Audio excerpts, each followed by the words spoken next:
नमस्कार, मैं हूं चंद्रशेखर और आप देख रहे हैं पटना प्राइम। देखिए, भागलपुर में आगवानी पुल जो बन रही थी वो तीसरी बार गिर चुकी है, जिसको लेकर सियासत काफी तेज है। जब नेता प्रतिपक्ष तेजस्वी यादव से सवाल किया गया कि बिहार के भागलपुर में जो पुल बन रही थी वो लगातार तीसरी बार गिरी है, इसको लेकर क्या कहिएगा। इस पे नेता प्रतिपक्ष तेजस्वी यादव कहते हुए नजर आ रहे हैं कि जिस प्रकार से जब हम सत्ता में थे तो ये पुल पहली बार गिरी थी, उस समय कमेटी बनाई गई थी, कमेटी के आधार पर रिपोर्ट तैयार किया गया था, लेकिन वो रिपोर्ट अभी तक आई नहीं थी कि हमारी सरकार गिर गई थी। अब सरकार बदल चुकी है। सुनिए पहले क्या कुछ कह रहे हैं नेता प्रतिपक्ष तेजस्वी यादव।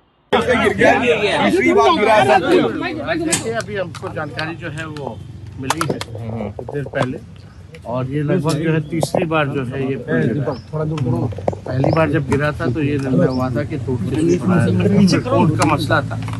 कोर्ट में ये मामला जाने के बाद ये तय हुआ कि जो कंपनी है वो अपने खर्च पे ही जो है पूरा जो है ये दोबारा बनाएगी।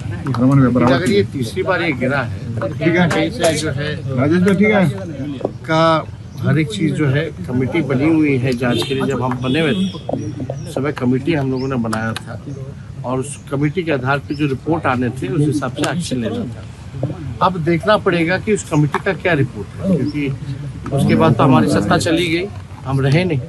जो कमेटी का जो रिपोर्ट है जब तक वो देख नहीं लेते तब तक इस पे जो है कुछ कहा नहीं जा सकता। लेकिन फिर भी आप देखिएगा, चाहे पुल हो, पुलिया हो या मेगा पुल, लगातार नीतीश कुमार जी के राज में जो है ये गिरता रहा है। एक आध मामला नहीं है, लगातार ऐसे मामले आ रहे हैं।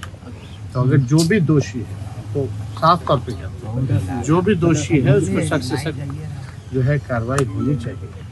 लेकिन इसमें वो रिपोर्ट जो है वो महत्वपूर्ण रिपोर्ट है। पहली बार भी गिरा था तो एक रिपोर्ट बनी थी, दूसरी बार जब हमारे समय में ये फैसला हुआ था कि उसकी रिव्यू मीटिंग भी हमने ली थी और ये निर्णय हुआ था कि तोड़वा करके फिर से जो है इसका डिज़ाइन वगैरह का हम लोग करेंगे।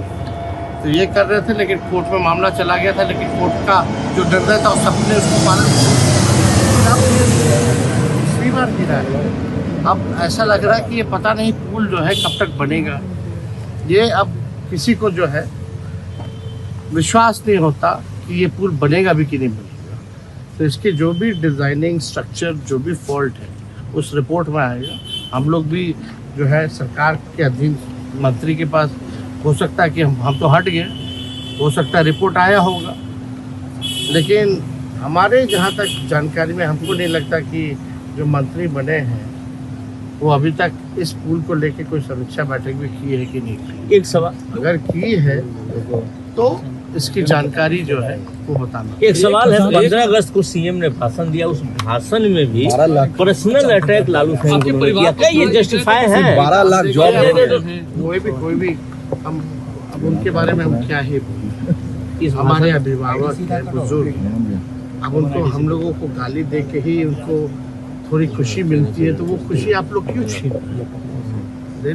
12 लाख कोई भी कभी भी आज तक देश के इतिहास में कहीं भी ऐसा नहीं देखा गया हो, चाहे स्वतंत्रता दिवस हो या गणतंत्र दिवस हो, इस अवसर पे जो भी मुख्यमंत्री रहे हों, गवर्नर रहे हों या राष्ट्रपति या प्रधानमंत्री रहे हों, इस तरह से निजी और पॉलिटिकल भाषण नहीं दिया जाता है। लेकिन फिर भी वो बड़े हैं, हम तो छोटे हैं, हम क्या ही बोलें।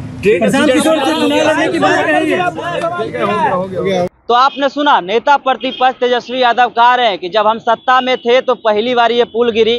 पुल गिरने के बाद कमेटी बनाई गई, कमेटी के आधार पे जो रिपोर्ट आने थे उस रिपोर्ट को अगर जो हम लोग देख लेते तो उसका जो है कंस्ट्रक्शन का जो काम था उस पर ध्यान दिया जाता। लेकिन बिहार में जो है ये पुल तीसरी बार गिरी है। अब मुख्यमंत्री नीतीश कुमार के नेतृत्व में बिहार चल रहा है और बिहार में लगातार पुल, पुलिया, मेगा प्रोजेक्ट जो भी है लगातार गिरते हुए नजर आ रहा है। और वहीं जब नौकरी लेकर जब तेजस्वी यादव से सवाल किया गया, उस पर भी नेता प्रतिपक्ष तेजस्वी यादव कहते हुए नजर आ रहे हैं कि मुख्यमंत्री नीतीश कुमार को अगर हमें गाली देकर सुकून मिलता है तो उनका सुकून रहने दीजिए। वो हमारे अभिभावक हैं, उनका आदर सम्मान करते हैं, लेकिन जिस प्रकार से वो नौकरी की बात कर रहे हैं तो उनको शर्म आनी चाहिए बोलते हुए क्योंकि जब से हमारी सत्ता गई है तब से बिहार में कितनी नौकरियां दी गई है। तो इस प्रकार के खबरों से लगातार अपडेट कराते रहेंगे, आप देखते रहिए पटना प्राइम।